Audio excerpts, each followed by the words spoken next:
আজ রোববার প্রায় সন্ধ্যে 7:30 মতো বাজে। শহরের অন্য প্রান্তে এই স্বামীনারায়ণ মন্দিরটা। আমাদের বাড়ি থেকে আসতে অবশ্য প্রায় আধ ঘন্টা খানেক মতো সময় লাগে। তাও রোববার হওয়ার ফলে রাস্তাঘাটে জ্যামটা অন্তত নেই, খানিকটা তাড়াতাড়ি চলে এসেছি। তবে আজ এখানে আসার একটা উদ্দেশ্য রয়েছে, একটা বার্থডে পার্টি আছে, ওইটাই অ্যাটেন্ড করতে এসেছি। একটু দূর থাকার ফলে এই মন্দিরটায় সেরকম তো ফ্রিকুয়েন্টলি আসা হয় না, তবে যে কবারই এসেছি বিকেল বিকেল মন্দিরের এই সুন্দর রূপটা আমার কাছে সত্যিই নতুন। কি সুন্দর লাগছে না, চারিদিকটায় আলো ঝলমল করছে। এইসব জায়গায় আসলে পরে মনটাই যেন অন্যরকম হয়ে যায় গো। ওই দেখো রায়রিথি আর হীরক কি জোরে হাঁটছে। তবে বেশ খানিকটা যেতে হবে তো। কমিউনিটি হলটা পেছনের অংশে। এই স্টোরটা মন্দিরের ট্রাস্টের। হেন কিছু নিচে এখানে পাওয়া যায় না, তবে সবই হাতে গড়া। গত বছর যখন মা বাবা এসেছিল তখন এই স্টোর থেকে টুকটাক কিছু কিনেছিলাম, একটা ধূপকাঠির প্যাকেট, তার সঙ্গে ছোট্ট মতো একটা পারফিউম, ওটা অবশ্যই থেকে কিনেছিল, আর টুকটাক কিছু মশলা। তবে সবই ছোট ছোট প্যাকেটই কিনেছিলাম। জিনিসগুলো যেরকম লং লাস্টিং সেরকম এফেক্টিভ, আর তার সঙ্গে দারুণ অ্যারোমা। মশলাপাতির প্যাকেটের দামটা যে খুব একটা বেশি তাও না গো, ওই যেরকম বাজার দর তার থেকে ওই 1-2 টাকাই বেশি। তবে জিনিসগুলো কিন্তু সত্যিই দুর্ধর্ষ। আজ তো আর সময় হবে না, না হলে দেখে শুনে কয়েকটা নিয়ে যেতাম। স্পেশালি গরম মশলার প্যাকেটটা। রাস্তাঘাটগুলো যেন একেবারে সে ঝকঝকে তকতকে, কি ভীষণ পরিষ্কার দেখো। এই তো মনে হচ্ছে বাড়ির থেকেও বেশিই হবে। চারিদিকটা সবুজে মোড়া। এইসব জায়গাগুলো বসার জন্যে, আর পাশাপাশি পার্কিং স্লটও রয়েছে। আরও কতটা হাঁটতে হবে কে জানে। কোন দিকে গো? যার বার্থডে সে একটা ছোট্ট পুচকে ছেলে, সেই মতোই টুকটাক কিছু গিফট কিনেছি। আর ওর দিদি, সে বোধহয় ক্লাস 1-এ পড়ে আমাদের স্কুলে, তার জন্যও অল্প স্বল্প কিছু নিয়ে এসেছি হাতে করে। সত্যি তো, একজনকে দেবো আরেকজনকে দেবো না তা তো হয় না। হিরোকে গেছিলো, ওই ফার্স্ট ক্রাই থেকে জিনিসগুলো নিয়ে এসছে। তবে ভিডিও কল করেছিল, মোটামুটি দেখি সিলেক্ট করে নিয়েছি। এই যে চলে এসেছি, এই হলটাতেই সেলিব্রেশন হচ্ছে। अरे अरे thank you so hello happy birthday many many happy returns of the day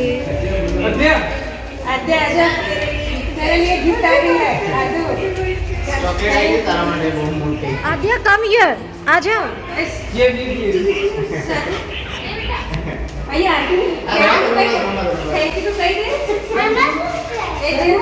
এদের ভাষা তো খুব একটা বুঝতে পারি না, তবে যেটুকু বুঝলাম বাচ্চা মেয়েটি জিজ্ঞেস করছে এই প্যাকেটের ভেতরে কি রয়েছে।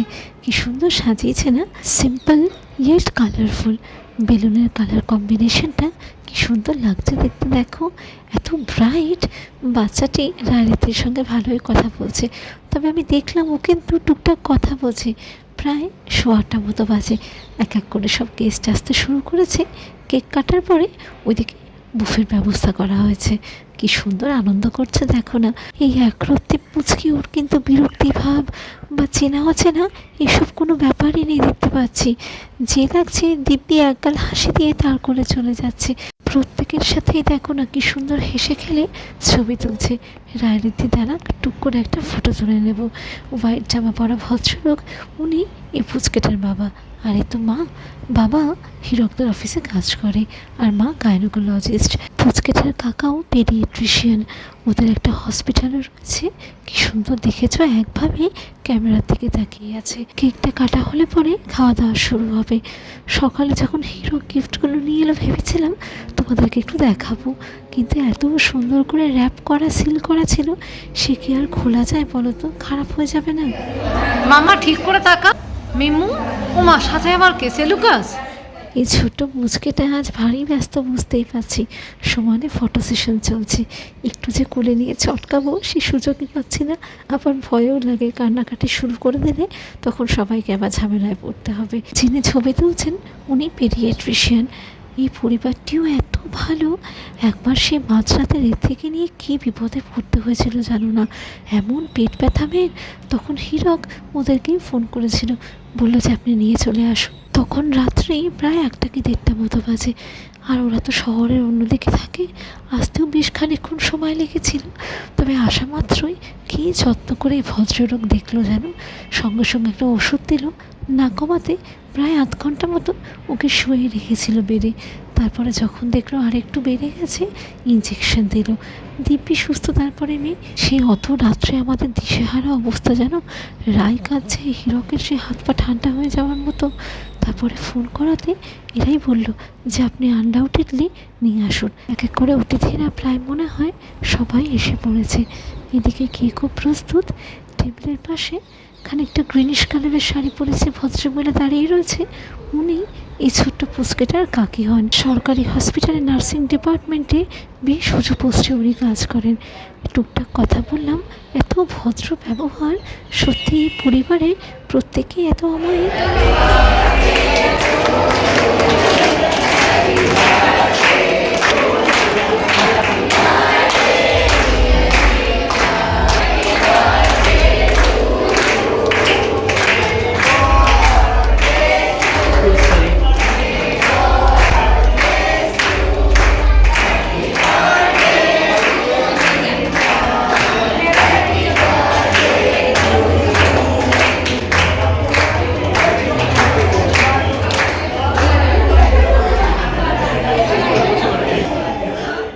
বাচ্চাদেরকে কেক খাওয়ার জন্য ডাকছে।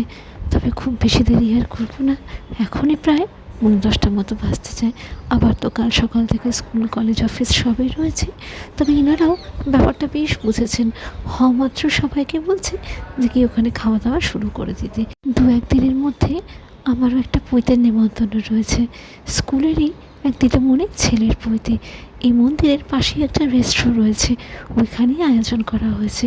তবে রায়দিদির তো পরীক্ষা শুরু হলো বলে কি জানি যেতে পারবো নাকি। এই টুপিটা দিয়ে জায়গাটা রেখে ওইদিকে খাবারটা আনতে চাইছিল।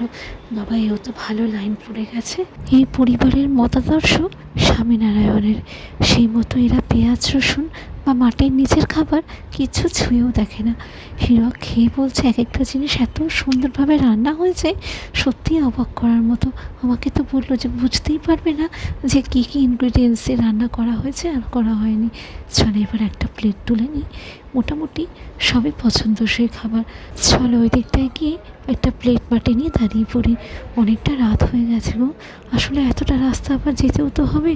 ওইদিকে অটো এসে পড়েছে, প্রায় 2বার মতো ফোন করেছে। আসলে এখান থেকেও তো গেট অব্দি অনেকটা রাস্তা। এই মিষ্টিটা বেসন দিয়ে তৈরি। পিৎজাটা এত দারুণ হয়েছে খেতে। রায়দিদি, হীরক তিনজনেই বললো মোটামুটি সব খাবারই স্ক্রাম্পচুয়াস। দেখেই লোভ লাগছে। চলো দেখি, জায়গাটা থাকলে পরে হয়। যা ভিড় জমে গেছে।